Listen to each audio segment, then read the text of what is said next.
disgusting? Union busting. What's disgusting? Union busting. What's disgusting? Union busting. What's disgusting? Union busting. I love the gentleman in the video who's confused about what's happening, but don't worry, I'm gonna explain. So those were workers, Starbucks workers in particular, in Ithaca, New York, walking off the job after they discovered that Starbucks will be closing the only 2 remaining stores in Ithaca by the end of the month. Now, why are they doing it? Well, one can suspect it has something to do with the fact that these are the stores that have voted almost unanimously to unionize. And if that weren't bad enough, Starbucks has already been told by the National Labor Relations Board to reopen the 3rd and final Ithaca store. But instead of doing that, they decided to shut down 2 of the other Ithaca, New York stores. So it's suspected that Starbucks is targeting these Starbucks stores in Ithaca because they have decided to, unionize. Let's give you more details on that. Ithaca is the only town to have unionized every single one of their Starbucks stores. The 3 Starbucks stores voted nearly unanimously to unionize in April of last year, despite a pretty brutal union busting campaign. A few months later, Starbucks closed down one of those stores, blaming maintenance issues, which is hilarious. However, workers at that store have claimed that the store had maintenance issues for years, but Starbucks only closed it after they had voted to unionize and they had gone on strike. So that, by the way, made headlines in the media. I'm sure Starbucks didn't like that. In November, the NLRB found that Starbucks had closed the store in retaliation for the union drive, and the NLRB's regional director requested a court order forcing the company to reopen the store, but gave no timeline for which Starbucks would have to comply. And as far as we can tell, no further court action has been taken by the NLRB. And I think that's an issue. I hope they get active on this immediately. Now, this week, Starbucks essentially flipped the bird to the NLRB by closing down the 2 other remaining unionized stores. Before I give you more details on all of this, Cenk, any thoughts? Yeah, I mean, Starbucks at this point is being so obvious. They're not trying to hide it. It's so over the top. They're basically saying, screw you. Like, we don't want a union, we're gonna fight it 2000%. We're gonna fight it by legal means and maybe not so legal means. We're gonna fight it by any means necessary. But when your brand was supposed to be a little bit, tiny bit progressive, like, people kind of wanted to get together, had a feeling of community, etc. And Howard Schultz, their founder, and the CEO a number of times, he recently came back to specifically to fight against the unions, has been billed as a progressive my whole life. Then he thought about running for president. Turns out he's massively conservative. It's all been hype. Well, you're kind of shredding that brand, and that's okay. Maybe you want a new brand, right? And maybe you're gonna go for MAGA or something. Corporate coffee. Yeah. Hey, have at it, Oz. Or right, maybe you're going for the establishment thing, right? We love corporations at Starbucks. Good luck with that campaign. I bet that'll work great.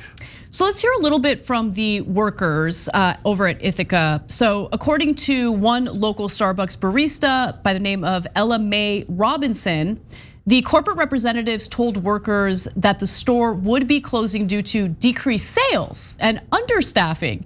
However, Robinson says that the store is staffed to run with limited operation times, which, by the way, can obviously impact sales and revenue, and that it has also had better sales than a lot of the stores in our area for the past year. So even given the limited hours of operation, they're still performing better than other stores in the area. But of course they're gonna be lied to. You're right, Cenk, it's so obvious. All 3 stores that unionize in Ithaca, come on. No, I'm sure that was a wild coincidence. No, guys, in these cases, the reason why it's so obvious is because they're trying to send a message. So they're sending it to their employees, you better not try this, otherwise you're gonna lose your job, which is the oldest union busting trick in the book. I mean, that's the core of the union busting practice. So they know that it's also going out to the general customers, and they know it's doing some damage there. And actually, I think the last time I checked, it had done significant damage to their stock price, Yeah, right? yep. And that it wasn't worth it. But I think they're on an ideological bender here. And so they're trying to send a message, don't mess with us, we will crush our workers. I think well, by the way, the message has been received. I think they've made a calculation, right? Their calculation is, okay, there might be some short-term losses in the stock market as we bust these unions and close these stores. By the way, 40 workers have lost their jobs as a result of these store closures. But eventually the markets will forget, and in the long run, we will be able to maximize our profits by refusing to give our workers a seat at the table. That's the calculation that they've made. Now, final angle to this story that I have to share with you because of how absurd it is. So students from Cornell have been taking action against the university for selling Starbucks products in their dining halls and cafes. I'm super excited to hear that the students are active on this. They're making a statement in solidarity with the workers. Now, today students sold coffee from a local unionized coffee shop called Gimme outside of their dining halls to raise funds for the workers. And here's how the university responded to it. They called cops. We've got video. Oh. No tabling allowed out here at all, period. End of story. Also, did I hear you correctly? The police are on their way. Yes, they are. Got a cafe in here. They're taking business away from them. So the problem is that we're taking business. I don't know, away from the cafe. but that's also part of it. You think So, that's why the complaint? Maybe it could be. I can't speculate. Could you confirm that the complaint did come from Cornell Dining? To specifically, yes, it had something to do with brands, coffee, right?